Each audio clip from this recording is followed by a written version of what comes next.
Martin Henry Balsam was born November 4, 1919, in the Bronx borough of New York City, to Russian Jewish parents, Lillian, née Weinstein, and Albert Balsam, who was a manufacturer of women's sportswear.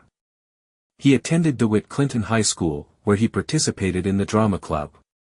He studied at the dramatic workshop of the New School in New York with the German director Erwin Piscator and then served in the United States Army Air Forces from 1941 to 1945 during World War II, achieving the rank of sergeant. He served as a sergeant radio operator in AB-24 in the China-Burma-India Theater of Operations.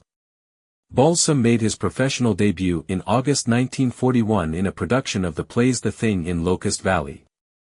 After World War II, he resumed his acting career in New York. In 1947 to 1949, Balsam was a resident member of the Summer Stock Company Town Hall Players in West Newbury, Massachusetts, a community-sponsored summer theater. In early 1948, he was selected by Elia Kazan to be a member in the recently formed Actors Studio. He appeared consistently in Broadway and off-Broadway plays, something he would continue to do well into his screen acting career. Columnist Earl Wilson dubbed him the Bronx Barrymore. In 1968, he won a Tony Award for Best Actor in a Play for his performance in the 1967 Broadway production of You Know I Can't Hear You When the Water's Running. Balsam performed in several episodes of the studio's dramatic television anthology series, broadcast between September 1948 and 1950. He appeared in many other television drama series, including Decoy with Beverly Garland, The Twilight Zone, episodes The 16mm Shrine, and The New Exhibit, as a psychologist in the pilot episode, Five Fingers, Target, The Corruptors. The 11th Hour, Breaking Point, Alfred Hitchcock Presents, The Fugitive, and Mr. Broadway, as a retired UNCLE agent in the Man from UNCLE episode, The Odd Man Affair, and guest starred in the two-part Murder, She Wrote episode, Death Stalks the Big Top. He also appeared in the Route 66 episode, Somehow It Gets to Be Tomorrow. He played Dr. Rudy Wells when the Martin Kaidin novel Cyborg was adapted as a TV movie pilot for The $6 Million Man, 1973, though he did not reprise the role for the subsequent series. In 1975, he appeared as James Arthur Cummins in the Joe Don Baker police drama Mitchell, a film that was eventually featured in a highly popular episode of the comedy film riffing series Mystery Science Theater 3000 in 1993. He appeared as a spokesman/hostage in the TV movie Raid on Entebbe, 1976, and as a detective in the TVM Contract on Cherry Street, 1977, starring Frank Sinatra. He also appeared on an episode of Quincy. Emmy Balsam starred as Murray Klein on the All in the Family spin-off Archie Bunker's Place for 2 seasons, 1979 to 81, and returned for a guest appearance in the show's 4th and final season. Balsam made his film debut with an uncredited role in On the Waterfront, 1954, directed by his Actors Studio colleague Elia Kazan.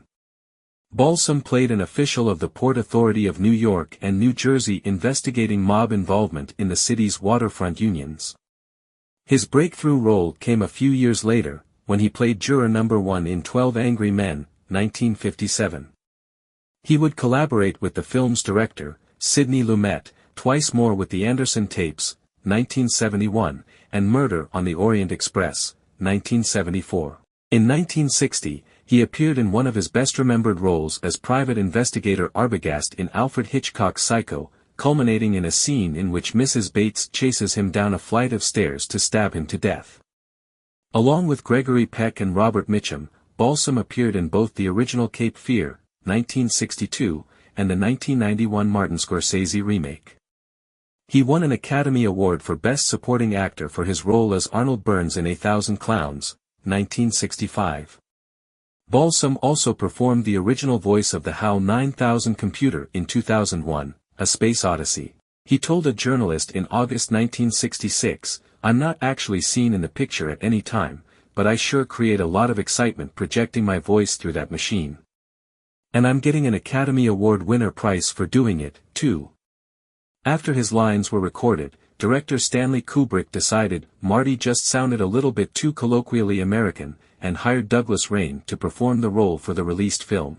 Balsam also appeared in such notable films as Time Limit with Richard Widmark, Breakfast at Tiffany's with Audrey Hepburn and George Peppard, The Carpetbaggers with George Peppard and Alan Ladd, 7 Days in May with Burt Lancaster and Kirk Douglas, The Bedford Incident with Richard Widmark and Sidney Poitier, Ombre with Paul Newman and Frederick March, Catch 22 with Alan Arkin and John Voight, Tora.